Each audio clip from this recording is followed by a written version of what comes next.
Lindsay and her husband are coming back from the All-Star game. He was the National League strength coach. He was right. He was on the National League strength coach That's team. right. That's right. Check in with her next week. This week, though, it's Cal Parks from L'Ecole Culinaire. And this is our restaurant segment sponsored by Stefanina's. 6 locations in St. Charles and Chesterfield. 4 locations and a full menu, including catering. Go to stefspizza.com. That's stefspizza.com. Kyle Parks is with us. He is the head chef at Cork N Slice Wood Fire Bistro. He is also a instructor at L'Ecole Culinaire. Good morning, Kyle Parks. Hey, how you doing? Fine. We want to talk about all things braising in a moment, but how is Cork N Slice going? It's going great, actually.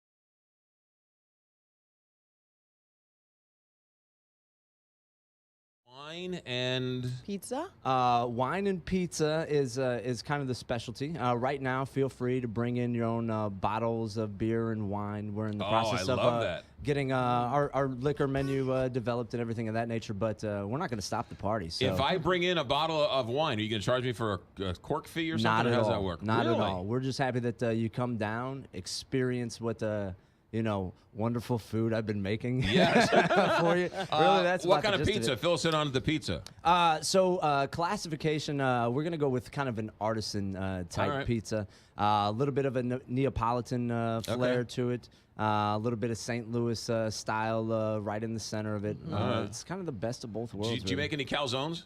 From time to time, we dabble with everything. I love a good calzone. Yeah, I kind of just do whatever I feel like. And that's the beauty of it. I get that feeling from you. All right, Cork and Slice, bring your own wine. 4501 Maryland, Central West End, Cork and Slice Wood Fire Bistro. The menu got looks it. amazing. Well, thank you very much.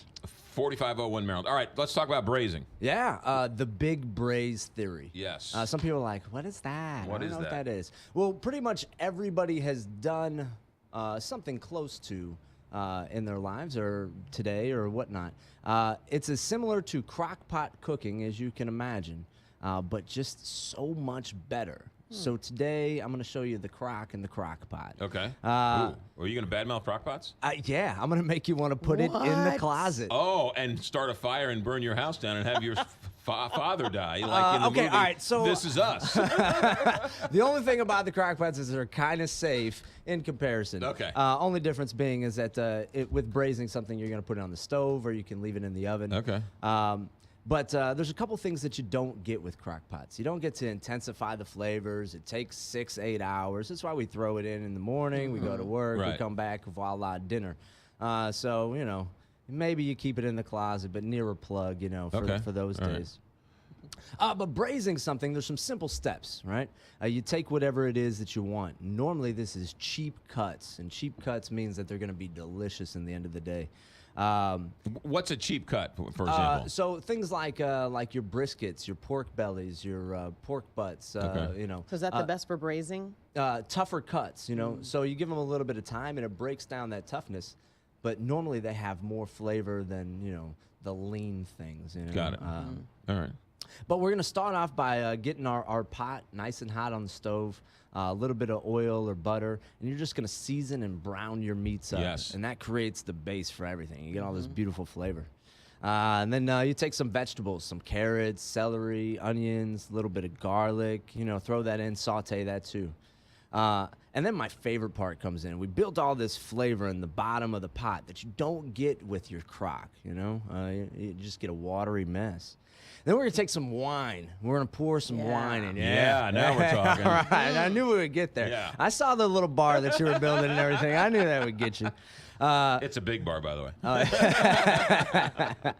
So we're gonna take some wine and we're just gonna pour that in and deglaze all the flavors. Cook it down, till the wine reduces. So you have this beautiful, intense base, right? Then you add in a little bit of stock, bring it to a boil, turn it down low, give it a little taste, add some seasonings, and you can pretty much set it and forget it. Turn it down on low heat. Now, What kind of stock do you use? Like a beef stock or no, I'm not. You make your own. I tried to make my own, but I'm not gonna lie. At home, I'm kind of lazy. You know? All right. I'll make my own everywhere else, and at home, I get to cheat. You know? Okay. All right. So having a good chicken stock around, you can use for a multitude of things.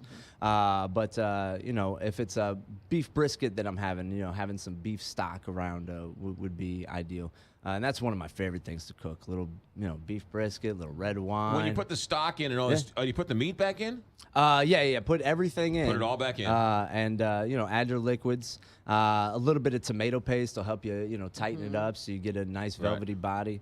If you have one of those little stick immersion blenders, you put that in after all the meats are done, pull those out. You blend all the vegetables in there, and that acts as your sauce. So right there you have all this wonderful flavor. You don't have to strain anything out. You get to use it How all. long do you cook it for? So a crock pot, you're looking 6-8 hours. This you can do in under 2. You could do some chicken thighs or quarters in about 45 minutes. And you don't get all that excess moisture. You get intensified flavors. Things are cooking down. If you wanted, you're like, I don't want it on the stovetop. It's not safe. I like to live dangerously, so you never hear me say that. But you can put it in your oven. Put it at about 250 degrees. It's a controlled temperature. Right. And you can do it just like that, just as you would with a Dutch oven. How long do you do that for? That may take a little bit longer just because it's low temperature, but Right. still you're looking at about maybe 3 hours. Now, when you say a pot versus a Dutch oven, that's kind of the same thing, right? You have a difference between some stainless steel, some ceramic, and Right. this and that and the other. Cast iron. Get a big pot. Get a big Call pot. it a day. Call it a day. Put a top on it. Put it in the oven. No electric needed. No electric you're needed. good to go. I hate to say this, but that is kind of a very similar recipe to my pot roast from this winter. A couple of small variations, Yes. but very, very similar. do you kind of braise it? You kind of I kind of do brown exactly it? what he just said. Well, then you're already cooking with fire. You don't put it in a crock pot, do you? No, Yeah, no, absolutely. no. And plus that tomato paste gives a nice velvety body. Oh, I love that. Who doesn't love a velvety body? Of course. All right, so all of this is going to be on KTRS.com? Absolutely. Okay, so you didn't have to write it down. You didn't have to pull over. Don't text us. It'll be on KTRS.com. The video will be up on KTRS.com. And you've got more, like a half a cup of this and a 3/4 of that. Oh, sure. Yeah, It's a little bit more involved than just a dash and a pinch. Right. Well, you chefs are like, maybe a little of this. and like the normals are like, wait, he said exactly 1 cup. Wait, that is 1 inch. We're a little anal when it comes to that Sure. stuff. So for all those anal retentive people, just Yes. keep bear in mind that I'm pulling it out of my head, and it all started with a dash. All right, Kyle Parks. We got the head chef at Cork N Slice Wood Fire Bistro, 4501 Maryland, and Braise for a Better Life, right? Throw the Ooh, I crock like pot it. away and braise your meat. There you go. There you go. And the full menu will be up on KTRS.com. Kyle, good stuff. Thanks for coming in. Hey, well, thank you Kyle. much. 846, Big 550, KTRS. Let me